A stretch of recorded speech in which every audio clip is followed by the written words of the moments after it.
Welcome to part 2 on chapter 12. In this part, we will focus on lower bounds. Let me explain what I mean by lower bounds. So consider a function fn over n bits. This is a Boolean function whose range is, say, a single bit. We would like to find a function c defined over the natural numbers such that for every combinational circuit, comb n, that computes the function fn, the cost of comb n has to be at least c of n. What does this mean, such a lower bound? It means that if a combinational circuit H has cost which is less than c of n, then clearly H cannot compute f of n, because if it did compute f of n, then its cost would have to be at least c of n. Examples of such functions fn could be the OR of n bits, or an even more interesting function would be the function over 2n bits, where the first n bits are called a, the second n bits are called b, and what I'm interested in the sum of the numbers which are represented by a and b, and f of 2n simply equals, say, the nth bit or the 2nth bit, it doesn't matter, of the sum. Okay, that would be an interesting Boolean function. The lower bound, in which we're interested in, has no restrictions over the implementation of the combinational circuit. It's not that this combinational circuit has to have some specific structure, say a tree or whatnot. The lower bound holds with respect to every combinational circuit which attempts to compute f of n. Okay, so this is the issue of a lower bound. And what we want to do is we want to prove that in the case of the computing the Boolean function OR of n bits, the cost of every combinational circuit that computes the OR of n bits is at least n minus 1.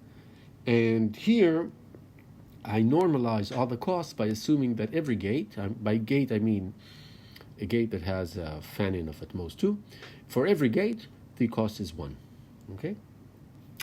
And if we prove this theorem, then we can conclude that an OR tree over n bits is minimum cost, because any circuit that implements OR has to have a cost of n minus 1, and the cost of an OR tree is n minus 1. So that's the best you could do. You cannot do better than that.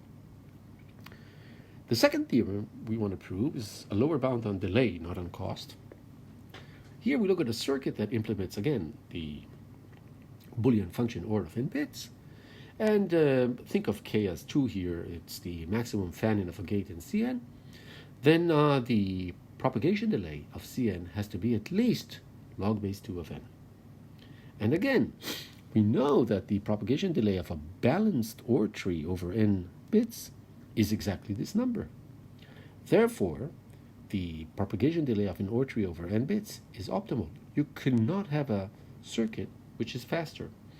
So the OR tree over n bits, according to these two theorems, is a circuit which implements the function over the OR over n bits, and it simultaneously achieves the best possible cost and the best possible propagation delay.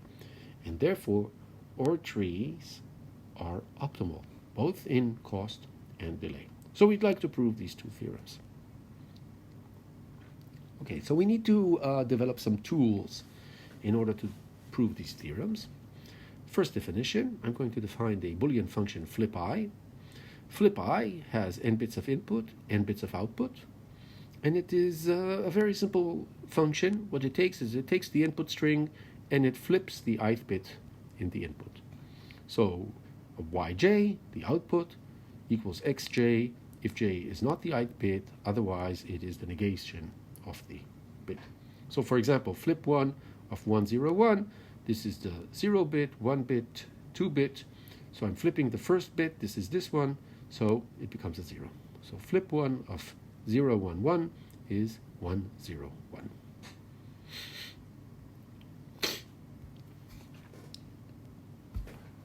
Second definition. I want to define the cone of a Boolean function. So I have a function f from n bits to 1 bit, and I want to define what the cone is. The cone of f is the set of all indices I such that there exists an input v for which f of v does not equal f of the flip I of v. Let's see an example. Let's look at XOR. I take XOR of 2 bits and I flip the left bit here, 0.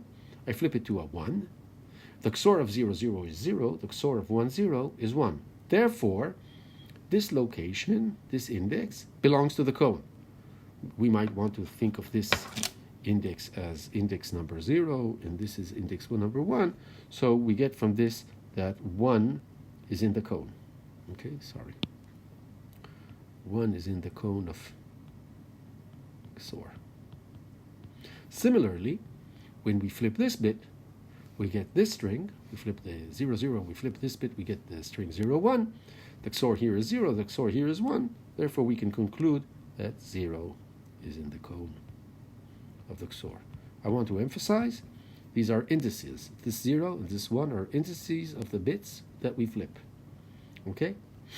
So the cone of the XOR is these 2 bits. I'm sorry here that the indices are denoted by 1 and 2. Let's write it like this so that you're not totally confused. So this would be 2 is in the cone and 1 is in the cone. Good. Consider the following Boolean function, f of x. We check whether less than 3 bits equal 1 in the input, then the output is 0. If at least 3 bits are 1 in the input, the output is 1. So now, suppose I tell you that the input is 1, 1, 1, and then you don't have to continue reading the rest of the bits. You know that the output is going to be 1. On the other hand, if I give the input and it is 0, 0, 0, 0, you want to continue hearing the input, and then you see 1, 1, you've seen already 2 1s, and now you're very curious about the last bit. You want to know what it is. If it's going to be a 0, the output is going to be a 0. If it's going to be a 1, the output is going to be a 1. So you see, the value of f depends on this bit. If it's a 0, the output is 0. If it's a 1, the output is 1. Therefore, this index belongs to the cone. And you can show similarly that every index belongs to the cone. Even if for some inputs you don't care about the remaining bits, you know already that the output is 1. So the point is that a location belongs to the cone if there exists an input such that flipping the ith location changes the value of the function. It is not for every input. If there exists an input which is sensitive to the value of the ith bit. Good. Now we want to prove the first property regarding the cone of a function. We look at a Boolean function f, and we say that the cone of f is empty if and only if f is a constant Boolean function. So let's prove this claim because we're not accustomed yet to the definition of the cone. Okay, so let's prove the easy part first, that if f is constant, then the cone is empty. Well, indeed, if f is constant, then we know that for every input v and for every bit location I, f of v equals f of the flip I of v, because f is constant. That means that I is not in the cone, and therefore the cone is empty. Now let's prove the other direction. Let's prove that if the cone is empty, then f is constant. Okay, what we will do is we will prove the counter positive. Namely, we will prove that if f is not constant, then the cone is not empty. Okay, so suppose my function is from n bits to a single bit. Let's consider the hypercube. This is a very special graph, very important graph, over the strings of length n and the set of edges e, where the set of edges e consists of all the pairs uv, where u is a string, v is a string, such that u is obtained from v by flipping a single bit. Okay? So for example, the hypercube over 0, 1 to the power of 3 is depicted over here. This is a graph with 8 nodes, all the strings of length 3, all the binary strings of length 3. And you notice that I have an edge between two strings if one is obtained from the other by flipping a single bit. So here I'm flipping the middle bit, here I'm flipping the left bit, and here I flip the right bit. Okay? Good. So this is the hypercube. Sometimes we call it the hypercube of dimension 3, or you could just call it the hypercube over 0, 1 to the power of 3. Okay, so we're looking at the general case, not of 3, but of n. Okay, so if f is not constant, then there exists two strings, u and v, over n bits, such that f of u is 0 and f of v is 1, right? Otherwise, f would have been constant. Now, let's consider a path from u to v in the hypercube. Now, I want to claim that such a path always exists. And the reason that you always have a path in the hypercube between u and v is that you can flip bits in which u and v disagree one at a time until you start at u and you reach v.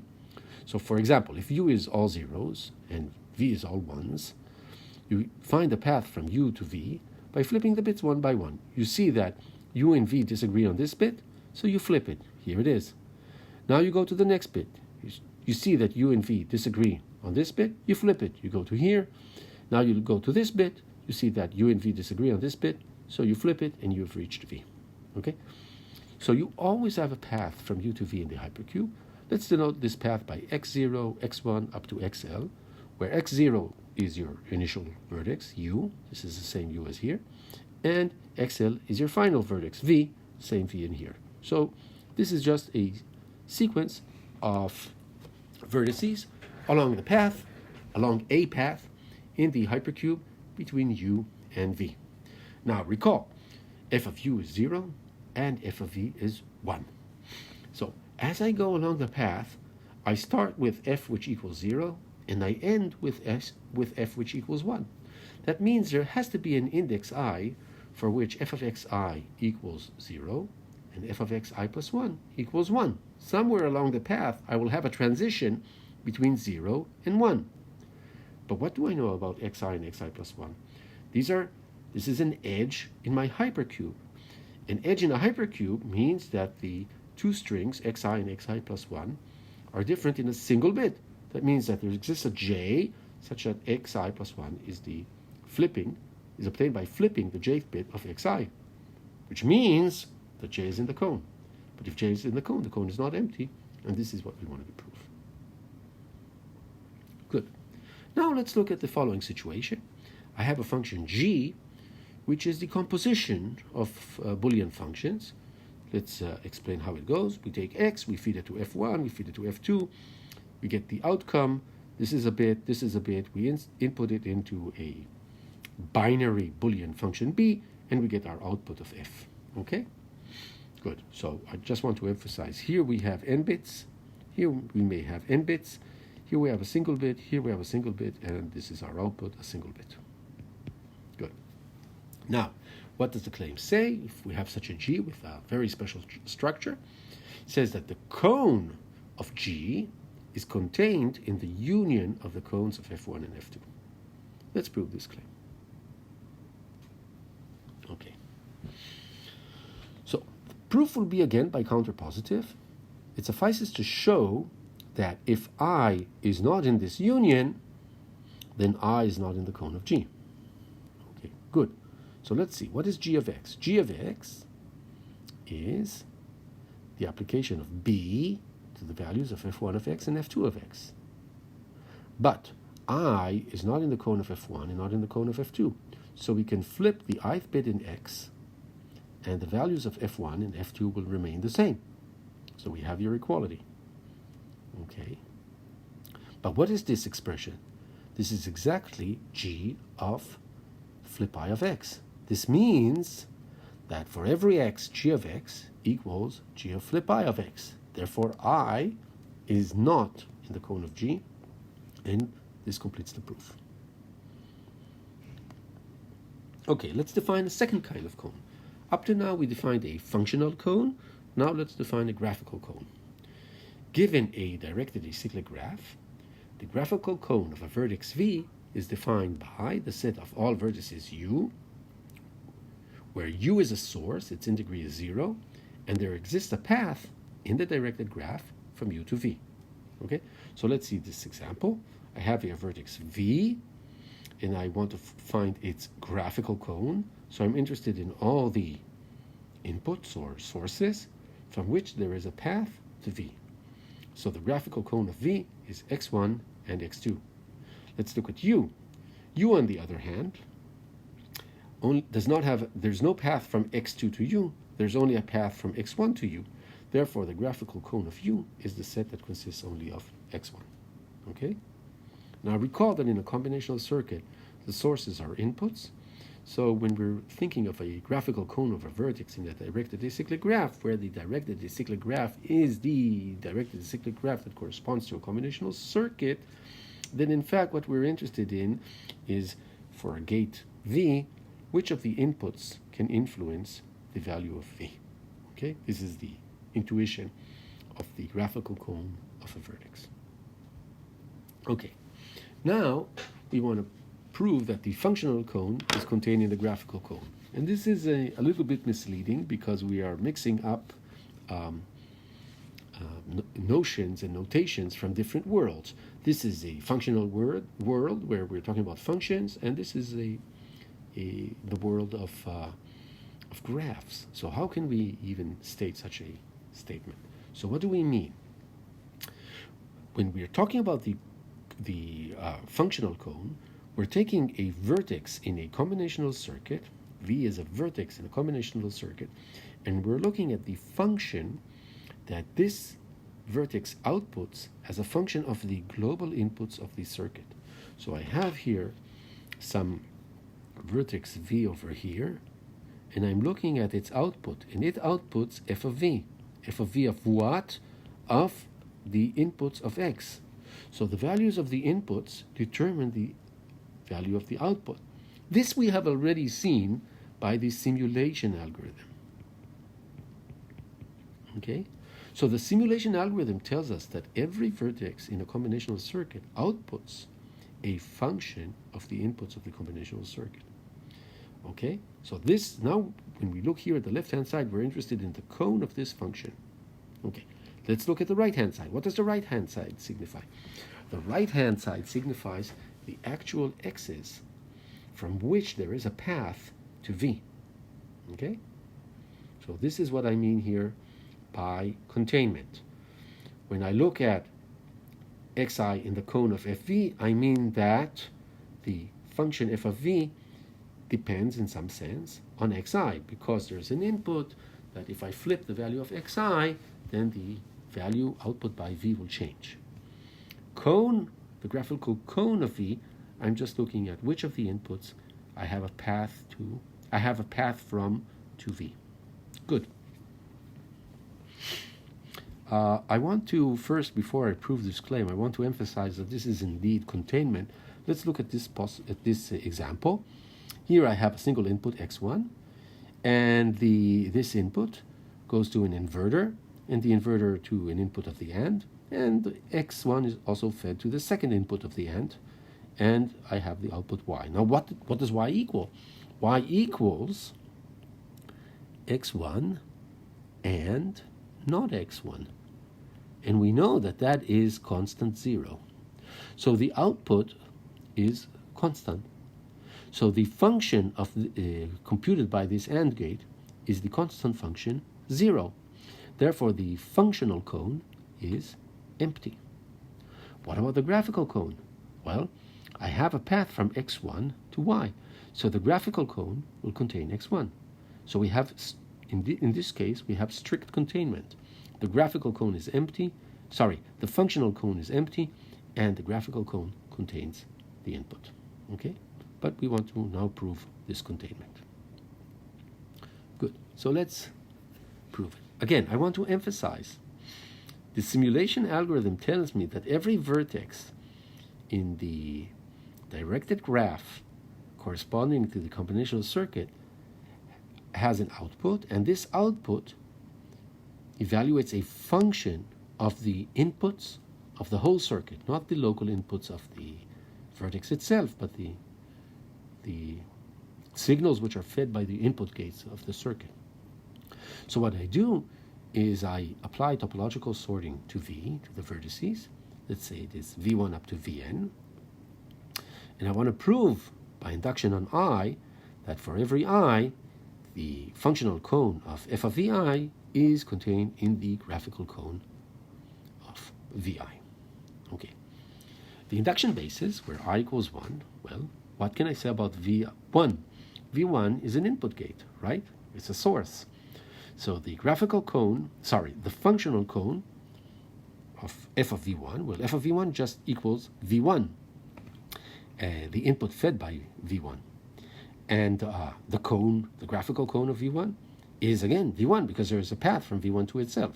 So in this case, we actually get equality, which is a special case of containment. Good. The hypothesis will say that the claim holds for all Vj's where j is less than I. Now we want to prove the induction step. The induction step has to consider three cases, depending on the integrity of Vi. Could be either 0, 1, or 2. Okay? If the integrity is 0, then we know that Vi is a source, and this is the same case as we have in the induction basis. I'll leave the case that the integrity is 1 as an exercise, and let's focus on the case that the integrity is 2. Okay, so what can I say if the integrity is 2? So look, here's Vi, and it's fed by two gates, by two nodes, Va and Vb, where A is less than I and B is less than I because of the topological sorting. Okay. What is the function that is attached to Vi? Well, by the simulation algorithm, the function is the function that corresponds to the local node Vi. This could be an AND gate, for example, or an OR gate. And the functions f of Va and f of Vb, which corresponds to the signals which are output from Va and Vb respectively. Okay? Now, we have a lemma which tells us something about the functional code of such a function. Okay? The functional cone of f of Vi is contained in the union of the functional cones of f of Va and f of Vb because of the claim we proved. Okay? The induction hypothesis tells us that the functional cone of f of Va is contained in the graphical cone of Va, and similarly, the functional cone of f of Vb is contained in the graphical cone of Vb. But what is the graphical cone of Vi? If a path reaches Vi, it has to either go through Va or go through Vb. There's no other way of getting into Vi. So we know that this union of the graphical cones is exactly the graphical cone of Vi. And that completes the proof. Okay. Now, we like the case of rooted trees because they're somewhat simpler than directed acyclic graphs. So what this claim tells us is it gives us a way of finding, so to speak, a hidden rooted tree inside a directed acyclic graph. So what the claim states is that if I'm given a directed acyclic graph G, then for every vertex in the graph, I can find a rooted tree hiding inside it, where U is a subset of V, F is a subset of the edges, the pair UF is a rooted tree, V, this vertex that we're interested in, is the root of T, and the graphical cone of V with respect to the whole graph equals exactly the set of leaves of this rooted tree T. Okay, let me show by a picture how we prove the claim. Okay, so suppose this is my directed acyclic graph. You notice that this is not a tree because, for example, this node has an out degree of 2. So it is not a rooted tree. Good. And let's focus on this vertex phi and try to find the hidden rooted tree, the leaves of which are exactly the graphical cone of V. Okay? So what I do is I scan the graphical cone of V. one by one. So I start with x1. x1 is in the graphical cone of v, and I take the path, here it's marked in yellow, the path from x1 to v, and I add, this is called p of x1, this is the path from x1 to v. I add all the vertices and all the edges along this path to my rooted tree. So you notice that the yellow path itself constitutes a rooted tree. Now let's take x2. x2 is also in the graphical cone of v, so there is a path, of course, from x2 to v. Okay, there are actually two paths. Okay, three paths, many paths. We pick one of them, let's say this path, and we take a prefix of this path until we reach a node of the tree that we are constructing. So recall, the yellow path is already in our tree. So after one edge, we reach our tree, and we don't need to continue our path because from here we know that we are connected to v. So this is the part which is added to our tree. Then we go to the next node, x3, which belongs to the graphical cone of v. There's a path from x3 to v. We take this path, such a path, denoted by p of x3, and we take the prefix of this path until we reach a node which is already added to our tree. Okay? And then we continue with x4 in this fashion. Okay? Notice that all the vertices which are in the graphical cone of v, all the sources which are in the graphical cone of v, are leaves of this tree, and we have obtained a rooted tree, namely the out degree of every node is 1. Okay, so to summarize, the procedure works as follows. We construct the set u and f as follows. Initially, f is empty and u is empty, and for every source u in the graphical cone of v, we find a path, or maybe more than one, denoted by pu from u to v, and we take a prefix qu of this path pu, which is a prefix consisting of the vertices and edges which are not already contained in u or f. We add the edges of qv to f, we add the vertices of qv to u, and we continue in this fashion until we have scanned all the vertices in the graphical cone of v, and that will give us the required rooted tree. Okay. So now we want to prove a lower bound on the cost. Okay. We have a combinational circuit, H, and we are told that the fan-in of every gate is at most 2. Then we want to prove that the cost of H cannot be smaller than the maximum over all the vertices in V of the functional cone of f of v minus 1. Okay? So this looks like a circular theorem because f is not given up front.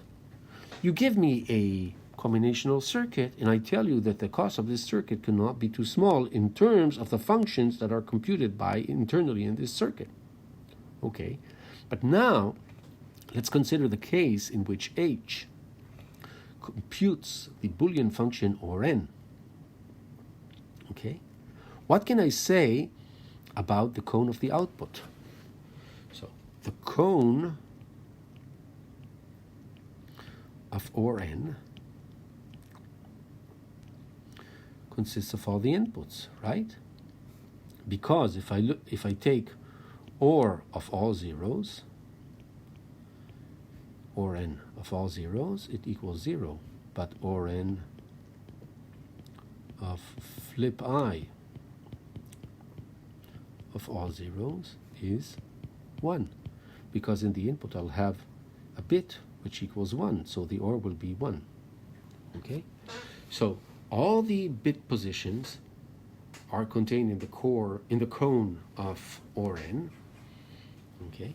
Therefore, I know that the output has a cone of size n, and then therefore the right-hand side of this inequality equals n minus 1.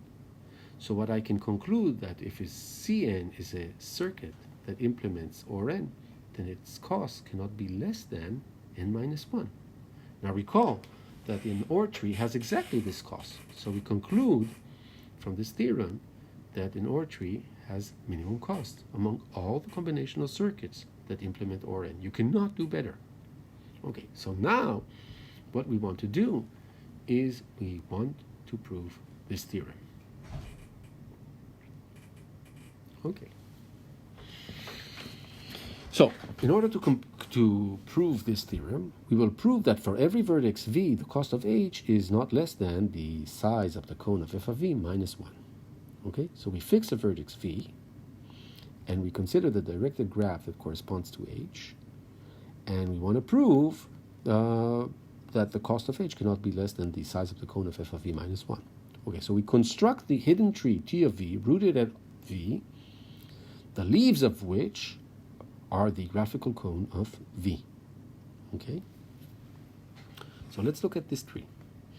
In this tree, the number of nodes of in degree 2 equals the number of leaves in the tree minus 1. This is by the claim that we proved in the first part of this chapter. Now, the leaves of T of V are exactly the graphical cone of V. Okay, this is by the way we constructed T of V. Now, the graphical cone of V contains the functional cone of f of v. This is by the claim we just proved. So the graphical cone of v cannot be smaller than the functional cone of f of v. Okay? Now, the cost of the circuit cannot be less than the number of vertices of in degree 2 in our tree. So we have that the cost is greater or equal to the size of the cone minus 1, and this holds for every vertex v, and therefore the cost of h is greater than or equal to the maximum over all the v's of the size of the cone minus 1. Okay, notice that in this proof we did not count inverters. So in fact, this proof holds even if inverters are for free. Okay. Now let's prove a lower bound on delay. We have a combinational circuit H. The fan-in of every gate in H is at most 2. We want to prove that the propagation delay of H cannot be smaller than the maximum over all the vertices of the log base 2 of the cardinality of the cone of f of v. Now suppose we prove this theorem and consider the case in which we're trying to design a circuit which implements the Boolean function OR-N. So Cn is a combinational circuit that implements OR-N. And let 2 denote the maximum fan-in of a gate in Cn. So we can apply this theorem to the output of Cn. We know that the cone of the output is of size n, so the right-hand side is log base 2 of n, rounded up. What can we then say about the propagation delay of Cn? It cannot be smaller than this value. And in fact, we saw that in a balanced OR tree over n bits, this is exactly the propagation delay. Namely, balanced OR tree over n bits has the minimum possible propagation delay. Good. So now we want to prove this theorem. Okay. So again, we will prove the theorem by proving this inequality with respect to every vertex. So we fix a vertex, and again, we build the hidden tree, which is rooted in V. So TV is rooted at the vertex V, and the leaves of TV are exactly the graphical cone of V. The depth of T of V is at least the log of the number of leaves. We saw this in the first part. The number of leaves equals the graphical cone, and the graphical cone contains the functional cone, so we have this inequality, and therefore the depth is at least the log base 2 of the functional cone of f of v, and this holds for every vertex v. Now notice that the TPD of h is greater than or equal to the depth of TV, and therefore we've completed the proof. Okay. You may ask, what is the effect of, say, on delay, of increasing the fan-in? Suppose I increase the fan-in from 2 to k. How would that influence the lower bound? Well, in fact, it influences the lower bound quite weakly. It only modifies the base of the log. I'll leave that as an exercise. And then if you use this modified bound on the fan-in, the maximum fan-in of gates in the circuit that implements OR-n, then the TPD is lower bounded by log base k of n. Let me summarize. In this chapter, we focused on combinational circuits that have a topology of a tree. All the vertices in the tree, all the internal vertices in the tree have the same gate. Trees are especially suited for computing associative Boolean functions. We focused on the Boolean function OR, which is commutative and associative, and we define combinational circuits that compute the OR of n bits. We proved that this circuit is asymptotically optimal in terms of cost. We defined balance conditions to obtain good delay, and then we prove general lower bounds, which are based on the functional cone of the function that the circuit is computing. We get that the number of gates in a combinational circuit that implements a Boolean function f must be at least the cone of f minus 1, and that the propagation delay of a combinational circuit implementing a Boolean function f has to be at least log base 2 of the cone of f. Thank you.